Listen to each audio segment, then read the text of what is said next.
For nearly 30 years, a man terrorized an entire city without ever being seen.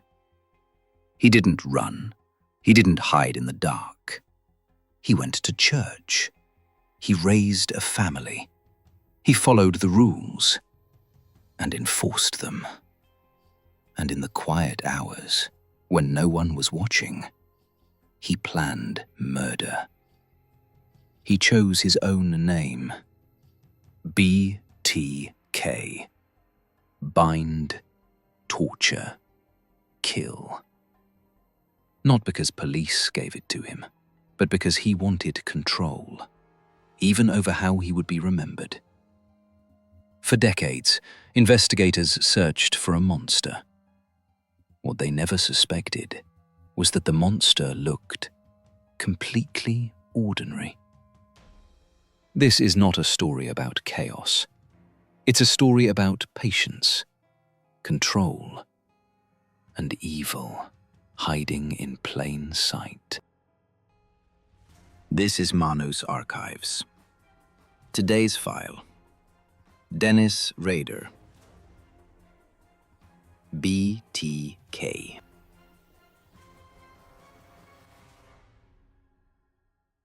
Wichita, Kansas. In the mid-1970s, it was the kind of place people believed was safe. A quiet Midwestern city, working families, empty streets at night. Crime existed, but it wasn't something most people feared inside their own homes. Wichita wasn't a city that expected a serial killer. It was a place where neighbors knew each other, where doors were left unlocked, where danger was something that happened somewhere else. Then, in January of 1974, that sense of safety disappeared. A family was found murdered inside their own home. No forced entry, no clear motive, and no suspect. Police were confused. The public was terrified. At first, it seemed isolated, a tragedy, not a pattern. But over the months that followed, the violence returned. Different homes, different victims, the same quiet planning, the same absence of witnesses. And slowly, a realization set in. This wasn't panic. It wasn't rage. It was patience. It was control. Wichita had no idea who they were looking for, but whoever it was, they lived there. Before the name BTK, before the letters, before the fear, there was Dennis Lynn Rader. Born in 1945 and raised in Kansas, the oldest of 4 sons. To the outside world, there was nothing remarkable about him. He wasn't violent, he wasn't loud, he didn't stand out. As a child, Dennis Rader was described as quiet, socially awkward, often isolated.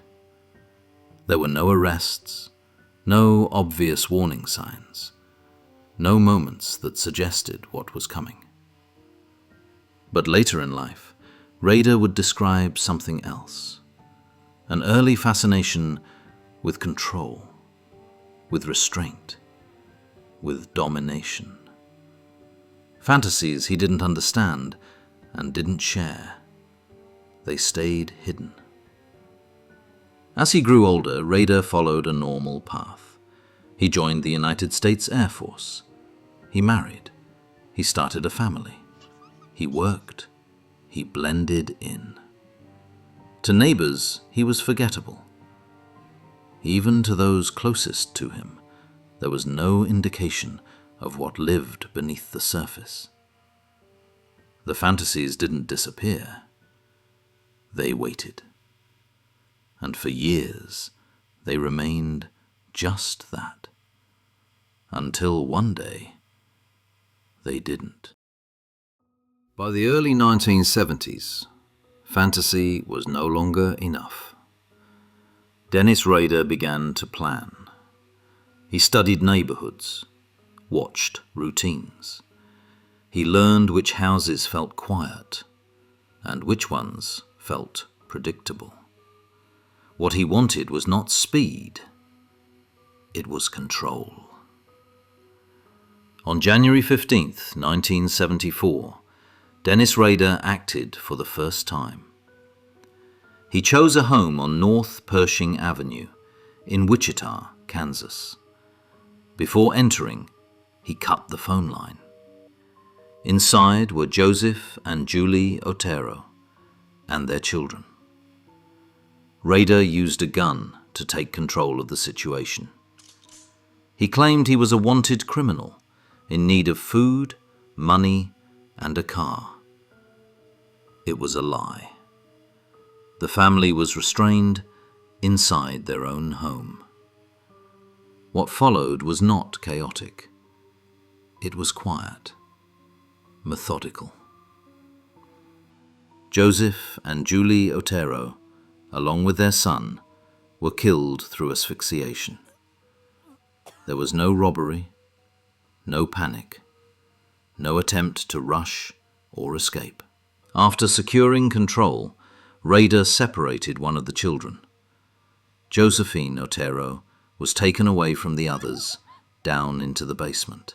In the basement, Josephine was taken to a pipe, and Dennis Rader hanged her, watching until there was no movement. What disturbed investigators later was the time it took, the order, the patience. When it was over, Dennis Rader left the house, returned to his normal life, and waited. 2 of the Otero children were not home that day. When they returned, they found silence. For the city of Wichita, this crime felt impossible to understand. There was no clear motive, no suspect, and no explanation that made sense. For Dennis Rader, this moment meant something very different. It confirmed what he had believed for years. He could do it. And more importantly, he could get away with it. In April of 1974, the violence returned. A pattern was forming.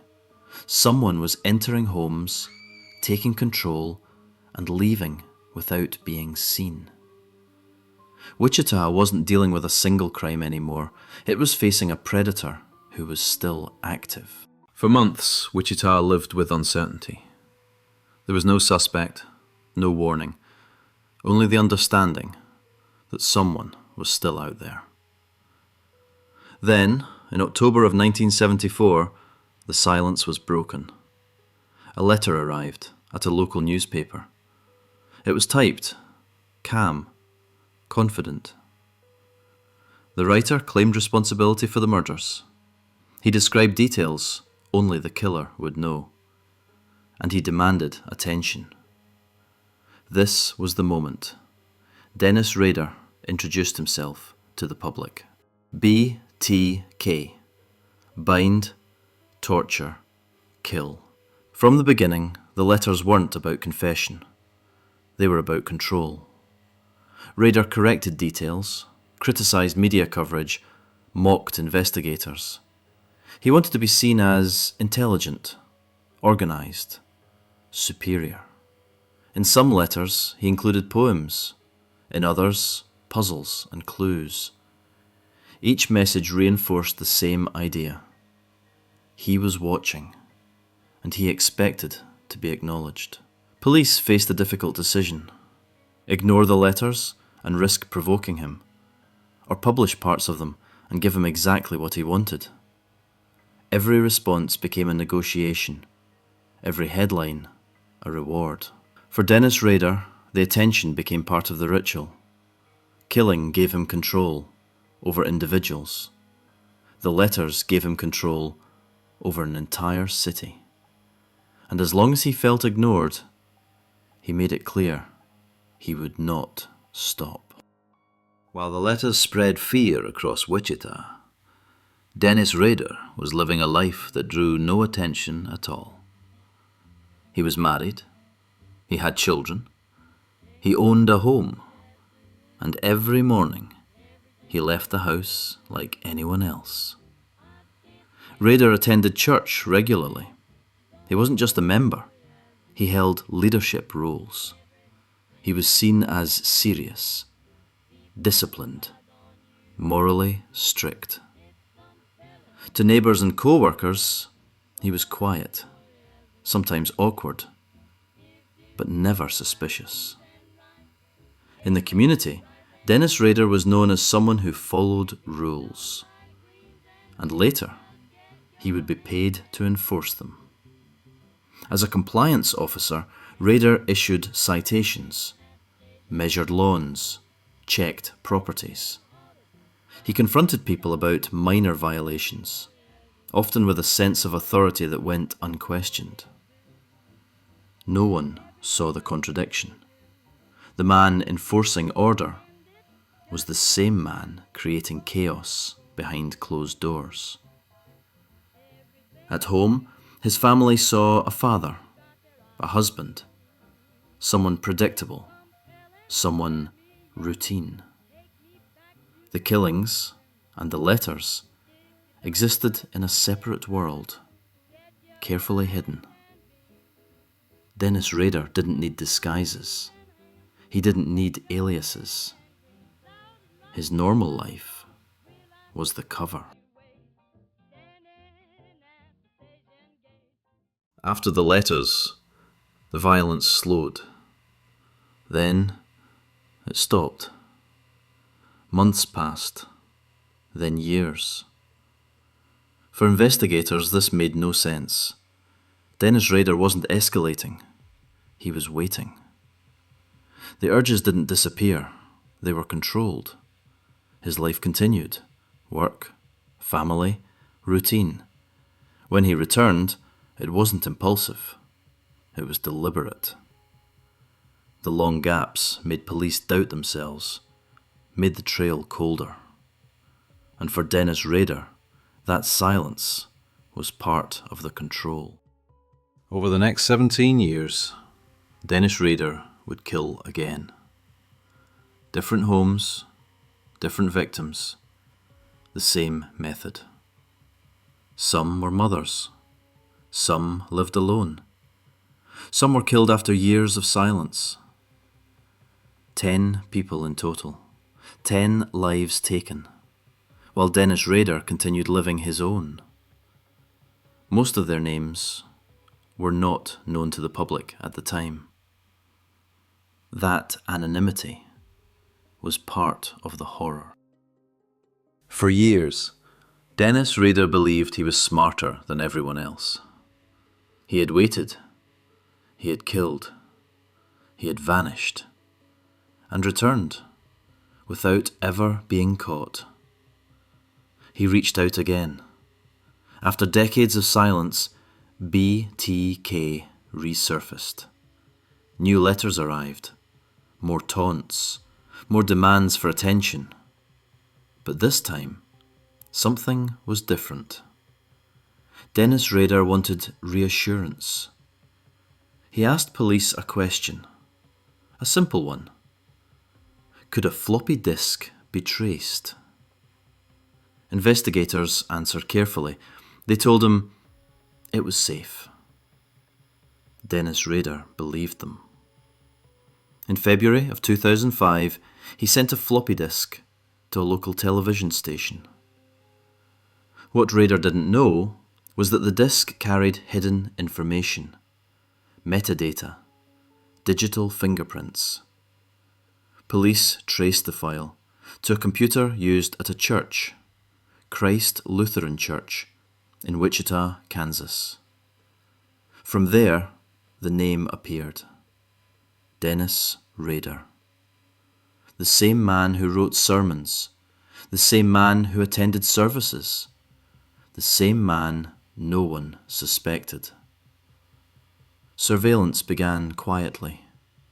DNA was collected from his daughter's medical records. It was a match. On February 25th, 2005, Dennis Rader was arrested. When police asked him if he knew why they were there, he didn't resist. He didn't deny it. He simply said, "Oh, I have suspicions why." After more than 30 years, BTK was no longer in control. The arrest of Dennis Rader didn't happen in a dramatic chase. There were no flashing lights, no resistance. It happened quietly, on an ordinary day, in an ordinary place. When police took him into custody, the image shocked the public. He wasn't hiding. He wasn't armed. He looked exactly like what he had always been. A middle-aged man living a normal life. During questioning, Dennis Rader didn't deny what he had done. He didn't ask for a lawyer. He didn't express regret.